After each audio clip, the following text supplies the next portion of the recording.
Hi everybody, welcome to the video and live streaming show. I'm John Lacey and I'm joined as always by Sam Proof. Today we're going to take you behind the scenes and give you a bit of an insight into our content creation processes. So that's coming up on today's show. Sam, how you doing? How's your week been? Busy. It feels like crazy busy. I don't even know what I've done, but I feel very hectic.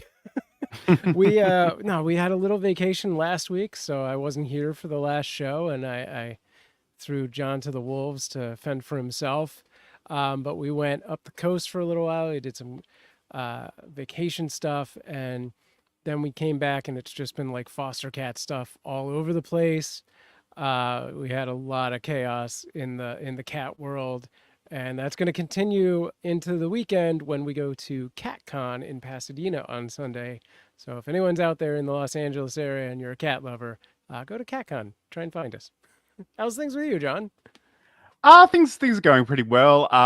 Again, it's been I don't know, every day blurs into another in my world. Every day is blur's day, as I like to say, but it hasn't been too bad. I get the feeling that now that the American summer is sort of coming to a close, that Mm. the world's shifting a little bit. But I think I mentioned this last time, but it's been very, very quiet on certain pieces of social media, so that's been interesting. But hopefully, people are returning back to some routines. I mean, as much as I'd love you to stay on holiday forever, by all means, stay on holiday. Just make sure you join this show occasionally. And Yeah. speaking of joining the show, let us know in the chat. We're going out live to all the various places, so let us know where you're watching from. Whether you're watching live, you can do the hashtag Team Live, or if you're watching later on, you can do Team Replay. So let us know where you're watching from, and if there are any particular questions you would like us to answer as we get started today, let us know what those would be in the chats. But let's get kicked off and let's talk about video, because obviously this is the video and live streaming show. Sam, talk to me about how you actually create videos and record videos and edit videos, all that good stuff. Yeah. So, I mean, I think before you even do that, you have to have a mind of like, what am I going to take from my live stream to make my videos and things like that? And how am I going to segment it and do some specific things? As you can see, we've added a new tabbing system, which will help us in the future to actually kind of make some quick edit decisions to like cut things down of like, here's a segment on video. But once I've got that, I've got my archive. I like to use CapCut, which is a free editing software provided by ByteDance, the people that brought you TikTok. What are we using here? This thing? Or, yeah, that's fine. Or do we Mhm. want to go this one? Who cares? But yeah, so this is CapCut, and CapCut is for a free software, just kind of brilliant. It gives you all of your basic needs and more. So you have your quick access to a timeline, and you can do any of the formats. So if I go over here to my ratio, I can do a traditional 16 by 9. I'm in 9 by 16 right now. I could turn this into a 1 by 1. I just did it right away, and it does a pretty decent job of recentering everything. Didn't mean to make this a particular promo for any brands, but but apparently I did choose that. I wasn't thinking. I just went, that's a fun image. But yeah, you can then do a bunch of different things to adjust your video, and really anything you can do in something as as complicated as DaVinci or as Adobe Premiere. CapCut can pretty much do it. There's some nuance that it does not have the ability to do, but for the most part, 98% of your video needs will be accomplished by this, especially if you're taking content and repurposing it to make shorts or vertical videos from one thing, or just clips from something else. Then this is by far uh, more than you even need at times.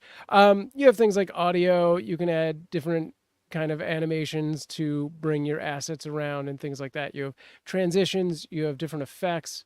And for those of you who love all of those sort of mobile gimmicks, it does give you text that you can throw up on your screen real easy, and stickers. And it even does, and this is, I think, one of our favorite features, both John and mine, is auto captioning, which will do a fairly decent job of listening to what is being said and creating a caption. And then um, giving you the ability to both edit that caption singularly or globally. So if you make style changes, it affects everything in that auto caption. And yeah, this, I've recently used this for some really complex videos. Traditionally, I've been just doing like I said, vertical videos and shorts and things like that. But I did a video that you can see at youtube.com/cuteavalanche promoting our ball launcher that is sort of a parody of that old school 80s monster truck rally commercial. And it is very fast paced. There's a lot of crazy cuts happening and effects being played. And like what you see here on my screen is what, 5 layers deep or something like that, 6 maybe. I was up at like 12 layers in with different effects and things like that, and Hmm.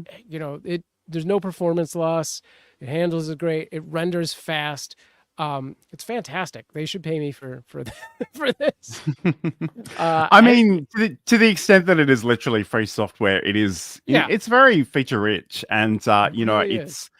it's funny because I think across the internet, a lot of people do sort of push you towards that DaVinci Resolve thing, but it's some very heavy duty software, and Yeah, people there's one hell of a learning curve, which whereas CapCut is a lot more straightforward. So that yeah. is certainly something to keep in mind. Yeah, I Um, like the UI, and I think it does have a really good ease of use, like to get you into it for that first time. It is mobile, it is desktop. They even have a browser version. So it is, and they're syncable. Like you can cloud share your project to all of those.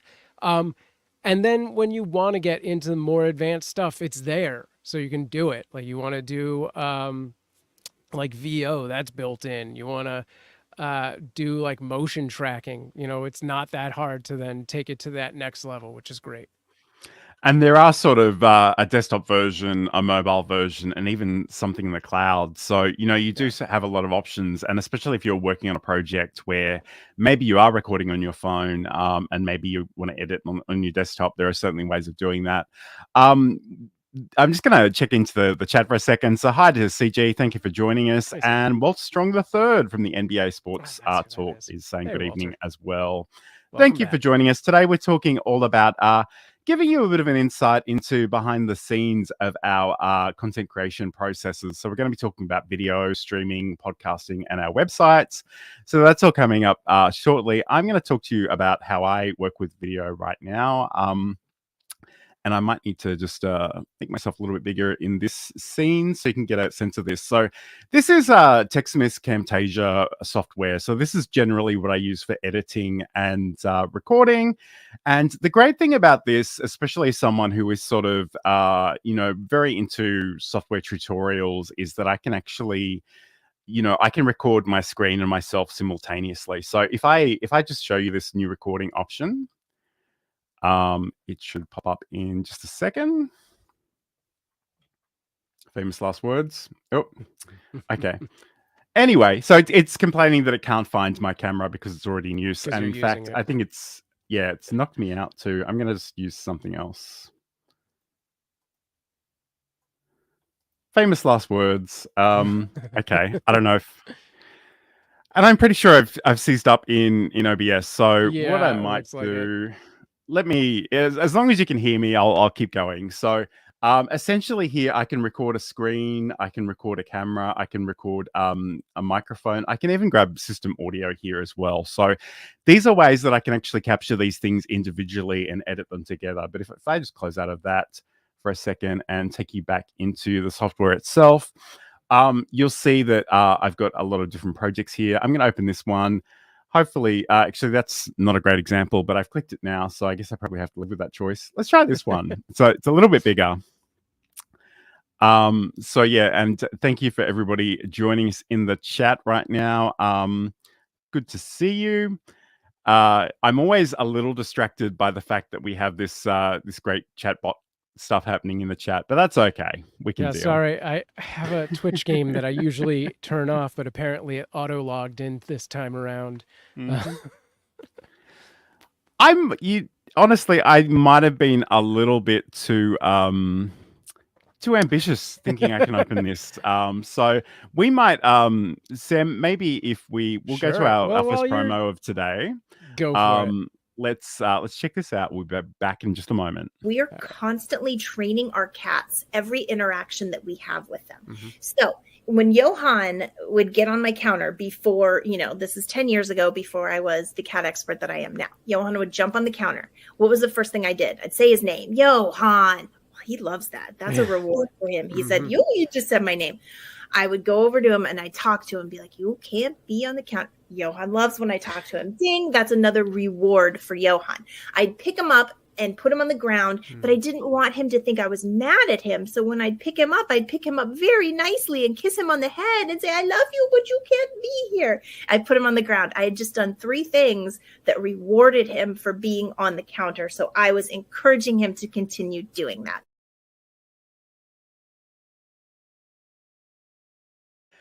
Okay. Oh no. I'm just gonna let you talk for a minute, and sure, I'm gonna try and sort this out in the background. All right, we'll take a quick look at some comments while John's working on that. Hello from Bali. Hello from John's in Australia and I'm in Los Angeles. Hello, thank you. So we started using StreamYard. Recently, we'd been using Restream, and apparently our LinkedIn thing doesn't actually tell us who's who. But yeah, Camtasia is a great program as well. I'm going to try and log into LinkedIn so I can actually see who's who. Personal preference is just I like CapCut. John likes Camtasia. We actually have a video where we go over sort of a head-to-head of Camtasia versus CapCut, which you can find on our YouTube. All right, I use StreamYard, never had one tech issue. Can't be dealing with OBS and others. There's too many features. Yeah, we use the virtual camera in OBS, both of us, to come into StreamYard just so that we can like record locally and things like that. And John's back, so we'll get to the rest of these comments in a little bit. I think John's back. Which thing are we here? All right. You are. Okay, right. I am back. I was hoping to show you a bit more in Camtasia. Again, we might need to just leave that for the moment. I don't think my computer can quite deal with that at the moment, but I'll talk to you about Camtasia conceptually, and maybe we can stitch something together a little bit later on. But as Sam did note, we do literally have an entire show sort of comparing the features of CapCut, which Sam uses, and Camtasia, which I use. So essentially, like, the really nice thing about Camtasia is that it does capture not just you, but also your audio, your screen, and your system audio as well. And the great thing about the way it captures the your screen is it'll actually capture the metadata. So it'll actually record the path that your mouse took, and it'll do all kinds of weird and wonderful things. And you can sort of zoom into different parts of the screen. You can zoom out there as well. There's all kinds of really neat stuff that you can do there. And, it's really quite handy in terms of, and actually one thing, and I know Sam and I have mentioned this before, but one thing that I really love is the Camtasia library feature, because I can sort of select elements on my timeline, and I can just literally bring them into my library. And especially for me, like I start with my videos, and I will have a version that has an extra 15 seconds on it for an end card at the end for YouTube. I might even remix a vertical version of that as well. So I can just sort of save these things or put them into the library and remix them all. So that's all happening. And a big hello to... Yeah. Oh, go ahead. I was just going to say hi. Yeah. I will say that is, I think, the big pain point in CapCut, where Camtasia or DaVinci or Adobe Premiere do excel, is CapCut is very much like, this is the project you're working on. It does not have a global media library where you can be like, oh, what was that clip I used 2 videos ago? I want to bring that in. You have one project, one timeline. So unlike the other software, you're a little more restricted in that way, and that is something I do miss. And it's weird that Michelle's name actually came through being a LinkedIn. The other person was Roy, who I believe is now over on our YouTube. He is, yes.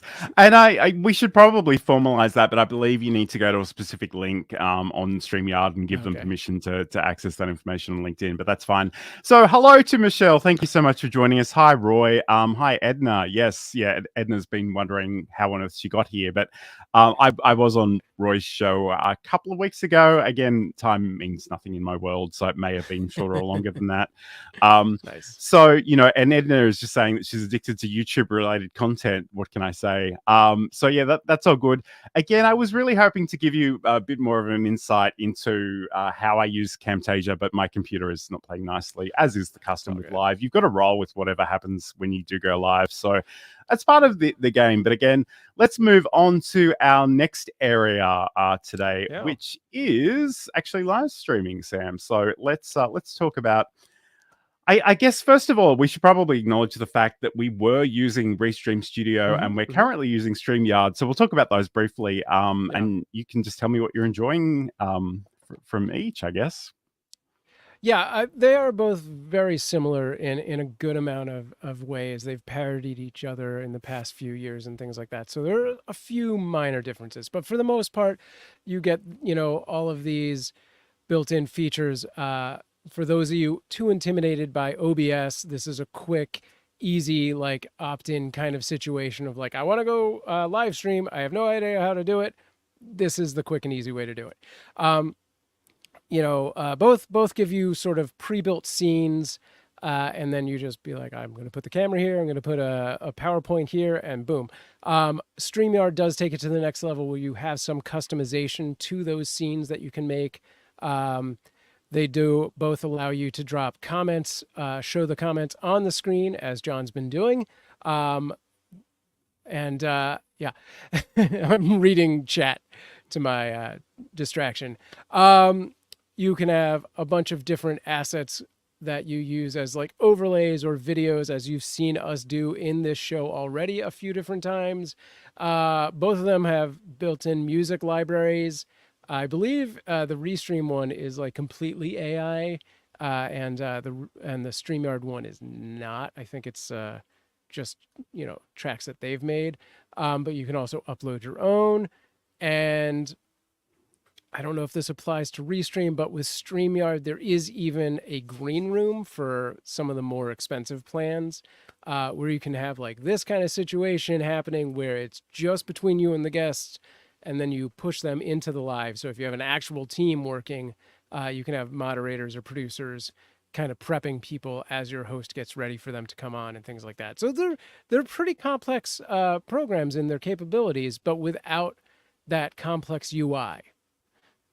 Absolutely. And I guess, and it's funny because I like, don't get me wrong, I really love Restream Studio. I really love StreamYard. But I guess for me, as an OBS Studio user, and again, I mentioned this to Sam before we started today, like the thing about OBS and even Ecamm Live is that you're building out entire scenes. So whereas with StreamYard, with Restream Studio, you're really working with layouts, backgrounds, and overlays, and that's about it. And it's not to say that you can't build out complex things with those, but the thing that I struggle with a little bit is that I want to switch to a different scene and simultaneously change the background and maybe even change the overlay at the same time.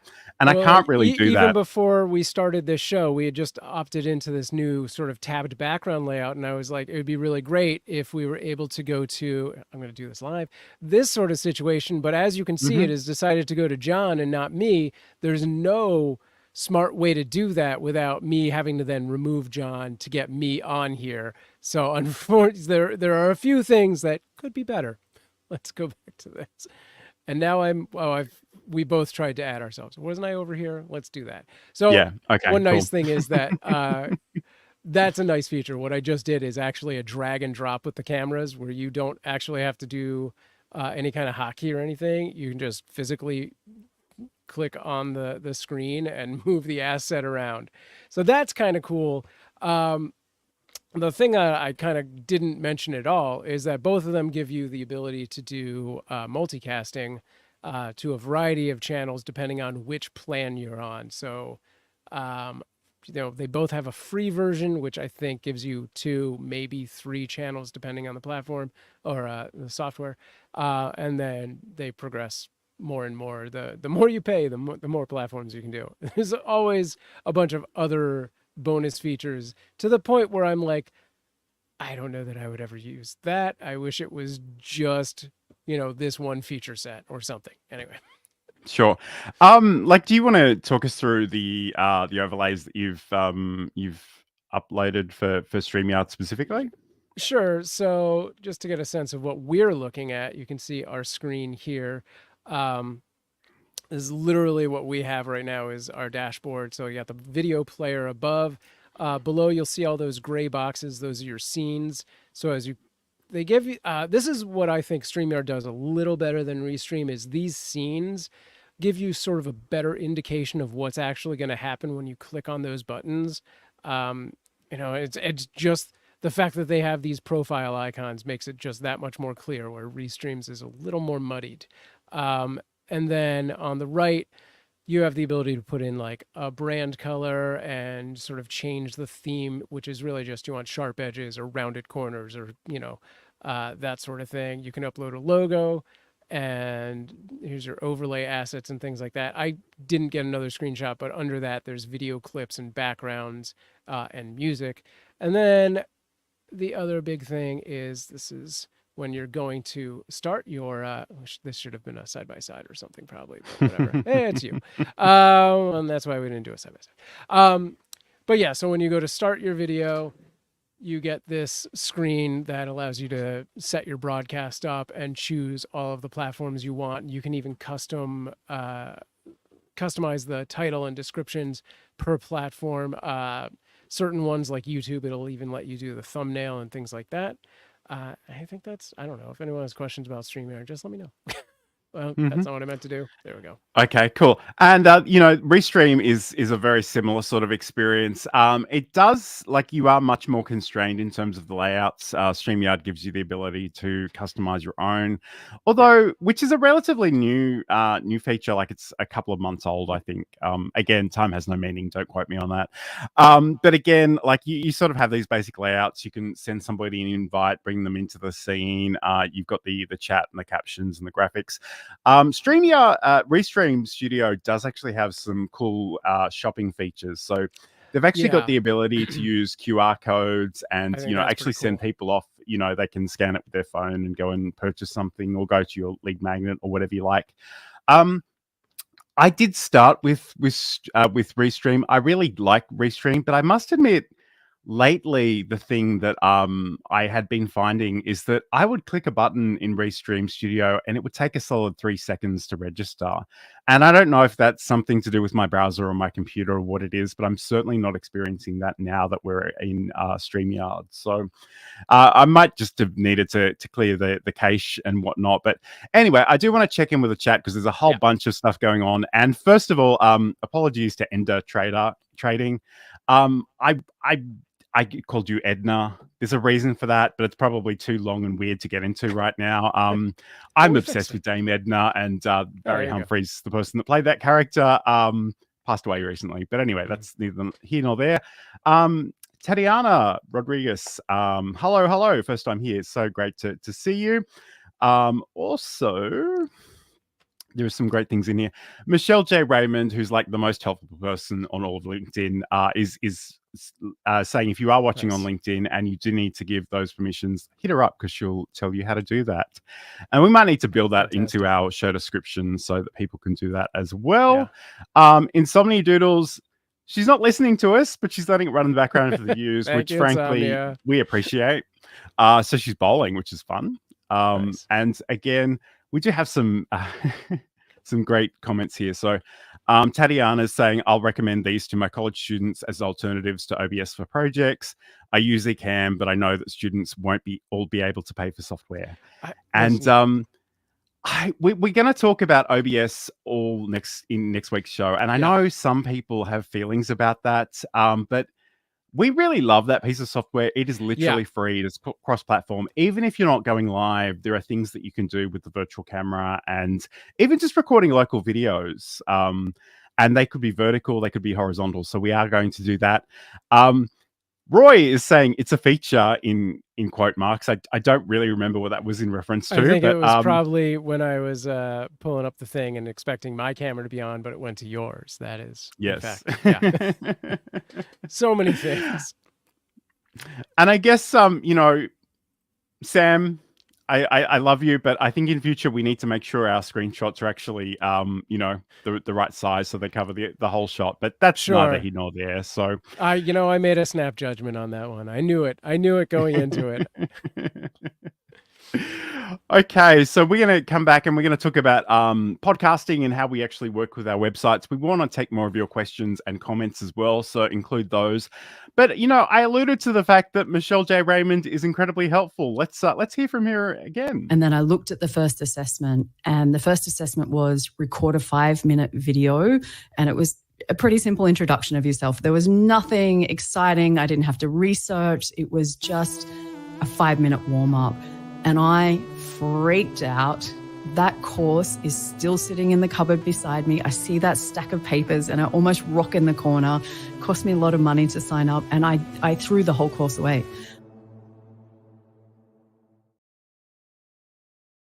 And you can hear that interview with Michelle J. Raymond on my podcast, To Build a Presentation Muscle, which you can check out at johnlacey.com. But today we are talking about going behind the scenes in terms of our content creation. And we've spoken a little bit about video and streaming, but we do want to talk about podcasting. Podcasting is something that I think is something that I as much as I love video, I can't multitask while I'm watching videos. Like I need to be physically in one place. Whereas if you have something on audio, I can throw it on my phone. I can go for a walk. I can do chores around the house. And it's funny because I kind of feel like if more people took their streams and cut them up and did whatever they needed to do and threw them on that RSS feed, I'd probably enjoy more of their content. And I know that's a weird thing to say on the video and live streaming show, but it's kind of true for me. So I guess I want to talk you through what I actually do for that specific podcast. And I guess the video I'm about to show you is for the solo episodes. I just featured the one with Michelle. It's a little bit of a different arrangement for guests, but let's have a look behind the scenes as I show you how I work with Hindenburg Pro 2. Hi, everybody. My name's John Lacey. I don't normally record my podcast episodes on camera, but I thought I would try something a little bit different today and give you a bit of a peek behind the scenes. So first of all, I'm going to show you my script. My show, Build a Presentation Muscle, is a scripted show. I know some of you are probably already having some very visceral reactions to that. I think reading is an important skill. I hear a lot of people say that they can't read, so they don't read, and that's fine. I mean, you do you, but at the end of the day, especially with my background in community radio, there are just certain things that you don't improvise. Like you don't make up the weather, you don't make up the news, you don't make up the traffic. There may be legal disclaimers that you need to read. So I think it's really worthwhile to actually practice reading as a skill. But you'll see in the background here that I've also got Hindenburg Pro running. So this is actually what I use to record my episodes. So I'm going to read this and, I'll probably make some mistakes and have to do a few extra takes.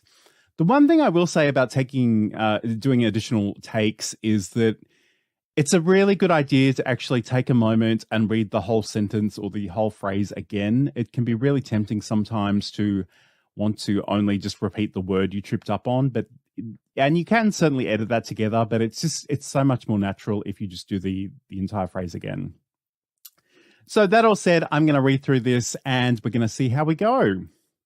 And I'm probably not going to be looking at the camera because when I normally record these, I look to a monitor that's just off the side. So I get lots of people dropping into my DMs and saying, hey, you're not looking at the camera enough. Sometimes I have to look elsewhere. I make no apologies for that. I'm sorry. Hi, I'm John Lacey, and this is Build a Presentation Muscle. I want to talk to you about that title, Build a Presentation Muscle, because some people have told me that it's kind of confusing. They don't know what it means, and some people have recommended that I change. And some people have even recommended that I change it. You can head over to johnlacey.com to send me a voicemail via SpeakPipe or find the social media links to reach out to me. Okay, I think that was all right. We're going to stop that. My favorite thing, I do really like Hindenburg Pro as a piece of software. And one of my favorite features about this in particular is we have this great thing where I can actually learn and apply profiles. I know, I suspect a lot of people have a definitive profile that they use for everything. Because I'm still learning, I actually learn the profile each time and it does, like, I'm sure it's only doing a bit of EQ and a bit of compression, but it sounds so much better than anything I could produce organically. So I will let that go for a few minutes to do its thing.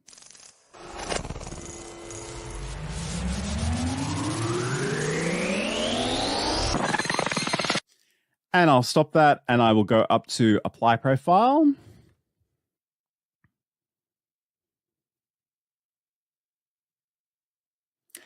And it will say profile applied to track speak. But basically from here, I can come in and I can listen to this again, and I can go in and the JL scrubbing is really, really useful. I can come in here and do my clips, and once everything is done, I can export this. I'll work on some artwork for the podcast. I'll upload it to Libsyn, and it'll be out tomorrow morning. So that's essentially how I work behind the scenes. And this is like an 8-minute long video, so you won't see all of this probably, but I just wanted to give you some insight into how the sausage is made.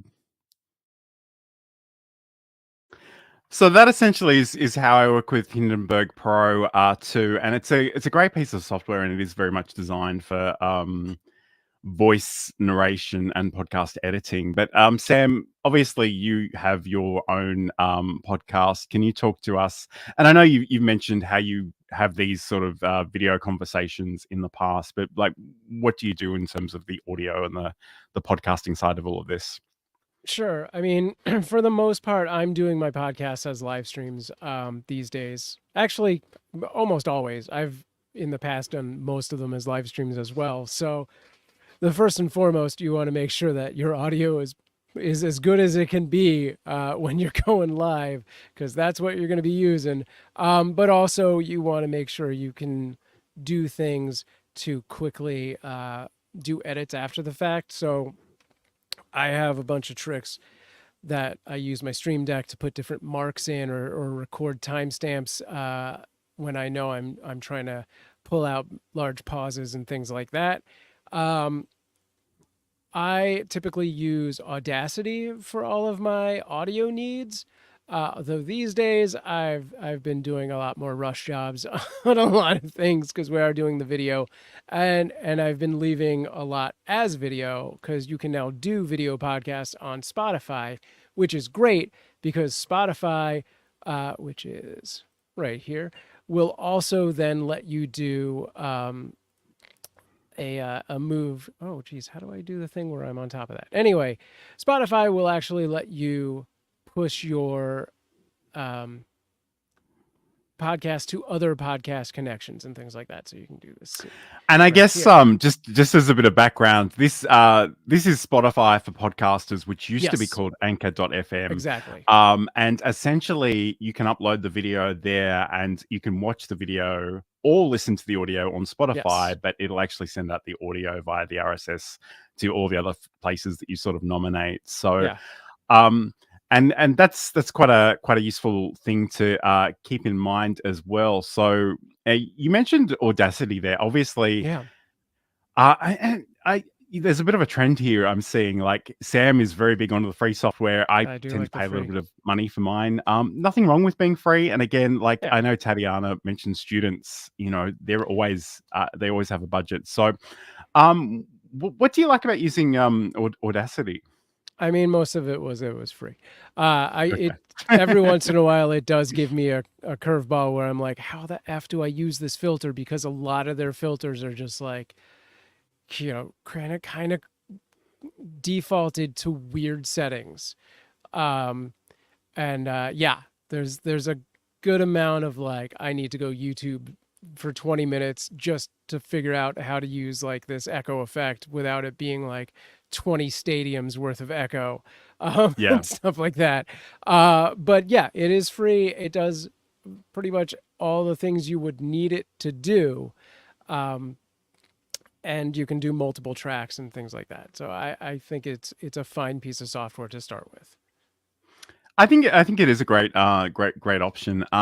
Just gonna check out the chat for a second. So Ender Trading, can you all do a video on editing with CapCut and some of the more advanced features available? We have done an entire show on CapCut versus Camtasia. So if you hit that up on the YouTube channel that you're watching after the show, you can check that out. But we're happy to do another show and maybe go a little bit deeper. That would be really good.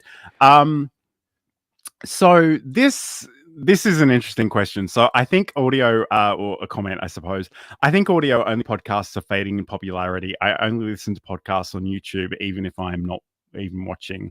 And this is interesting because different people have different feelings about this. And there was nothing more contentious for a while in the audio podcasting community than YouTube calling playlist podcasts. So there's all kinds of different ways of doing it. I guess in the context of just kidding around, which is one of Sam's podcasts, it actually starts life on YouTube as a live stream, doesn't it? Yes. Yeah. Yeah. Just Kidding Around, which is our cat-based podcast. We talk to cat experts, and it is a live stream. So you have that extra effort of like having to schedule like your guest within a time slot that makes sense to your audience, which is always great.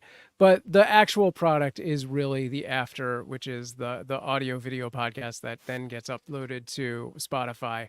And it's very much the same method as I use for taking this show and turning it into a podcast, which is we do it live, I download or record locally, and then trim the fat out of it, if you will, and upload that to Spotify and go with it. Spotify converts it to an audio, and that goes out to all of the other platforms. And yeah, it's a relatively quick process, honestly. It's and I guess we could do an entire deep dive on that, and I probably want to resist that particular urge because we have a whole extra topic to get through. But I guess for most people, like if you're just creating something and putting it out into the world for free, it totally makes sense to share that as widely as possible and let people enjoy it however they want to enjoy it. I did literally say at the beginning of this segment, if I can download it to my phone and listen in the background, there's a much higher chance of me actually enjoying your content. And I know that some people will pay for like YouTube Premium, and eventually I think it's rolling out to YouTube Music as well. So, I mean, it's all converging. I guess that's the message that I try to send is like, don't be too obsessed over whether you're looking into a camera or talking into a microphone or writing something down in text. It's really about the message and the information that you're sharing. Yeah. Yeah, because, you may have people at a bowling alley, or you may have people who are playing Diablo. So keep it in mind. I think when you look to do, a podcast or a live stream that you're going to turn into a podcast, you do need to take into account that this is going to be something where people aren't going to be watching. So make sure that if you're presenting elements on screen, you are describing those elements. You're doing what we call a walk and talk to like really explain step by step what you're doing so that they do not have to be watching. But if they are, bonus. Absolutely. And again, like, I have heard people say when they do a live stream that's also released as audio, sometimes they will say, hey, I'll describe this for you, but if you want to get the full experience, head over to my YouTube channel. And like that can be really, really powerful as well. So I guess for me, the builder presentation muscle, my podcast, one of the features in Libsyn is that I can upload a widescreen image and it will just treat that like a video and send it to YouTube. I don't know that many people are watching that, but that's probably true of everything I do online. No one cares. But again, like it's another place that people can go, and some people prefer that way. And like, unless there's a really specific reason that I only want people to go to a platform, maybe because I'm trying to build a following there, or maybe because there's some promotional arrangement or advertising arrangement, I really don't I wouldn't lose too much sleep over just throwing it wherever it needs to be. Okay, this is the video and live streaming show. I'm John Lacey and I'm joined by Sam Proof. Today we're going behind the scenes to show you all kinds of weird and wonderful random things that we like to do. And we're going to talk about websites now. So Sam and I both use a lot of WordPress, and we like WordPress, and it's a shame that, you know, a certain person is bowling, because I'm sure she would contribute quite a bit to this conversation because she did last week as well. But I just, you know, I might even just share my screen through the I magic. would like to point out that we specifically are using the WordPress self-hosted, not the WordPress.com, which is the sort of out-of-the-box freebie version. That's the easier one. We like the feature-rich, I'm going to add 20 plugins and break this. That's my go-to. Yeah, I mean that's a great point. So we have WordPress.org, which is the place you can download the open source software from and run on your own web host. Or, I mean, most web hosts these days will actually give you a one-click installer, so that's easy enough. But I'm just gonna make myself. We both did it. You did. Okay, we both did it. There we go. Sometimes you need to make a call about who's going to do it. Are you going to do it this time? There we go. Thank you. So anyway, this is you know, a page on my website. So the thing I kind of wanted to mention, and it's a little bit meta because when I post my my podcast episodes, I need to include a URL to this page on my website. And essentially what I do is I post it without the video version, or if I scroll down to the bottom somewhere here, you'll see that I actually do have a podcast player in here. So it's kind of a two-step process. So I create this this content, I go to Libsyn and I publish it, and then the next morning when I've scheduled it to go out, I come back in and edit this. So I actually I use my own custom post types with some additional fields here, and this is actually something that I know Sam wants to do for Cute Avalanche. Yeah. So if I just go into one of my posts here, you almost need some thinking music as that loads. Essentially, what I've got at the top here is my post content. So this is the body of this particular article. And again, I think it's really important to actually think about the heading styles that you're using and links and other relevant content. In this case, because this show is literally a scripted show outside of interviews, I have my transcript ready to go, so I can copy and paste that in there. But the really neat thing about this is that once it's gone live, I actually have all these other features. So I can say that this is episode 12. I don't even use that number on my pages at the moment, but I love knowing it's there in case I do want to incorporate it in there later on. I've got a little button that says, does this have a podcast? If I click yes, it'll give me the ability to copy and paste that podcast embed code. And again, does it have a video as well? So I can do that for that.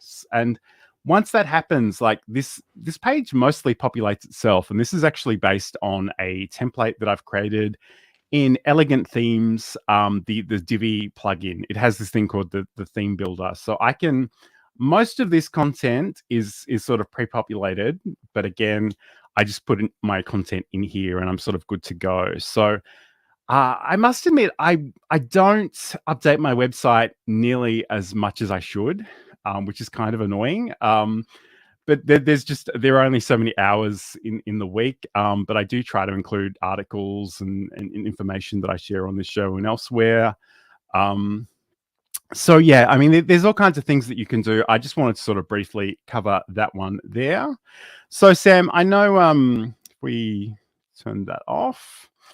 Obviously you're also using WordPress. And I should say, like, honestly, full disclosure, I have a background in web design development. So don't feel bad if you haven't set up these things in this way, but I'm sort of curious to hear how you're going with both samproofs.tv and cuteavalanche.com.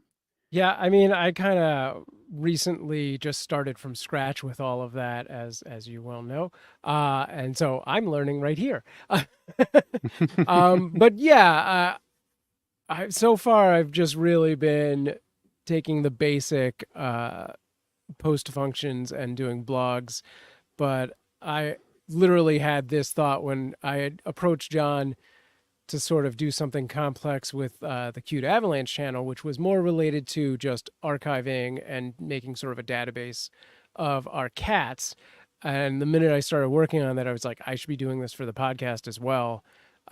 Especially now, since we don't have that many episodes in, I'm like, it'll be easy enough to catch on. So yeah, it is something that I'm going to be looking at much closer in how I would do that. And I've done something similar a long time ago when I ran the Podpocalypse channel, and I was doing a bunch of other stuff, but that was like a decade ago. But it was very similar in a lot of ways. And I would want to, take in as much of that sort of information of like episode number, season number. We used to for Pizza Games and Zombies, we actually used to create a database that had like what was the pizza we were reviewing, what location we were actually at, because we had different studios that we would jump around to and things like that. And I think that's all fun information to gather. And I guess the thing, and we'll probably work on this offline anyway, but I guess the thing is, you saw in that example, I'm recording the podcast number, like the episode number, but I'm not using that. But the great thing about this is I can add that to the template at any time. So, and I know Sam has this, he has a very analytical spreadsheet-driven mind. So we probably almost need to rein him in and say, a few fewer fields, but that, it's a great, I guess there are all kinds of ways of doing things. And so. like, but anyway. Mm-hmm. But I was going to say, I would actually be willing to, not as part of this show, but just in general, live stream that process of John sort of showing me around. I did already start building out all those fields. I haven't created the template to sort of show things off yet, and that's kind of the big hurdle for me. Sure. I just want to feature this comment. So, Ender Trading is saying, I just spent nearly a week making one page for my website. I found it's the only way to rank these days. It has to be well researched and visually better than the competition. Sure. So I guess and I don't know if we've done it on this show. Certainly on my other show, I talk about this thing called signposting your content, and I think, because my background is this web design development thing, like there are all kinds of places where you can give Google and other human beings and Bing sort of clues about what your content is about, whether it's the title of the page, whether it's the meta description, whether it's the heading structure that you've used, the alternative text. Like there's all these opportunities to actually unpack your content and just make it a little bit more discoverable, because at the end of the day, like that, if it's great to produce content, but if nobody can find it, then nobody's enjoying it. So I think we've spoken about that sort of in a YouTube sense, but it is also true of website content as well. And, depending on the tools and the technology stack that you're working with, like some things are easier to do than others. Sometimes it does make sense to actually get somebody to come in with the expertise and help you build out the page. I know Sam especially is very DIY and always has been. And I think, and that's fine, because he does, like, he's been doing this for decades. He knows a lot, and he's really prepared to learn and invest that time, which is awesome. I think as someone who did work for a web design agency at one point, there are some people for whom even the most simplified interfaces are just too hard, and they'll always need somebody to do that work for them. And there's no shame in that, but I think the sooner you admit to that, like the better your life will be. You may need a team to help you with that. You may need a virtual assistant. It just depends. And again, even as someone who kind of knows what he's doing, like I don't always have the time to even add this show, like every episode of this show, to the website. And it's really something I probably need to spend a little bit of time and go back and do. So, like whatever you want to do is fine. It really does depend on your goals. So, yeah. All right, awesome. So this is the video and live streaming show. I'm John Lacey, and I'm joined by Sam Proof. Today we have been going behind the scenes. Actually, one thing I might, I was going to mention this earlier, but Camtasia would refuse to load. But I just want to show this because I think this is fun, and I love this, but people have a lot of feelings about this. So one of the major things in my setup is that I actually have this really cool teleprompter, and I've got a Sony ZV-E10 that sits inside of this, and I can either have a phone underneath it, or I actually have a third monitor that's in it at the moment. So, it's one of those weird things that when people hear about that, their first reaction is, I don't read and I don't want to read. And you've already heard my reading rants from earlier in the show, but the other thing is that even if I'm on a call, I can actually see the person I'm talking to in the camera, so I'm generally looking towards it. But Yeah. I think it's a really cool piece of tech, and I absolutely love mine. But it's weird how many people have feelings about that. Yeah, and I would say with a teleprompter type situation, it's not necessarily about writing a whole script. It depends who you are. Maybe you're the person who wants a whole script, but really, if you have a good amount of knowledge of what it is you're probably going to talk about, it's just having an outline, a bulleted list of like, these are my talking points. I want to talk about video. I want to talk about streaming. I want to talk about Pokemon. I don't know. It can be used in a variety of ways. So it's just another asset, another tool to be used. Don't get intimidated by it. Absolutely. And again, I guess the reason that came up this week was that somebody on LinkedIn was talking about CapCut on their phone, which actually does give you a sort of teleprompter feature, which is really, really nifty. Yeah. And if you go back to our CapCut episode, you can sort of see how that works. But again, it's really like whatever you need to share your message, to educate, to inform, to sell. Like, it just depends on what your goals are and what you're sort of aiming towards. So, that's something to keep in mind. So yes, I hope this has been helpful. I guess as we start to wrap up, Sam, can you tell us where people can find out more about you? Yeah, you can find out all of my links over at samproof.tv, and grab any platform you like from the top right there. But for the most part, you'll find me over at cuteavalanche.com. Which is this website here, and find out about all of our foster cats. And soon, with John's help, you'll be able to see the archive of all those cats. Nice. And again, if you want to catch up with anything I'm up to, you can head over to johnlacey.com. The podcast, I was going to say all of the shows. I've just admitted 5 minutes ago that not all of the shows are up there. So let's not actually say that one, but certainly some of the shows, and there are articles about specific things. So I guess next week, we've already alluded to the fact that we're going to talk about OBS Studio. And again, I don't know why people are scared of OBS Studio. It's really not that scary, please. And it's literally free, and it's cross-platform. It's amazing. You don't need to know all the features to get started. So we're gonna walk you through that a little bit, because it is literally free. And as Roy, Tech Troublemaker, if you master OBS, it is worth the effort. And I know that Roy is an Ecamm Live user. But even he admitted recently that he's been playing with it again because of the Atom vertical plugin. So making some of that vertical content as well for things like YouTube Shorts and Reels and TikTok and all the different things. So we're going to give you a bit of a gentle introduction to OBS Studio next week. So if you have questions about that, if there are any other things that you'd like to hear on the show, let us know. But thank you, everybody, for today's conversation. It's been really great to see so much stuff happening in the chat. Again, if you are watching this later on, let us know with that hashtag Team Replay. And have a great week. We'll be back again roughly the same time next week to talk to you about OBS. All right, see you guys.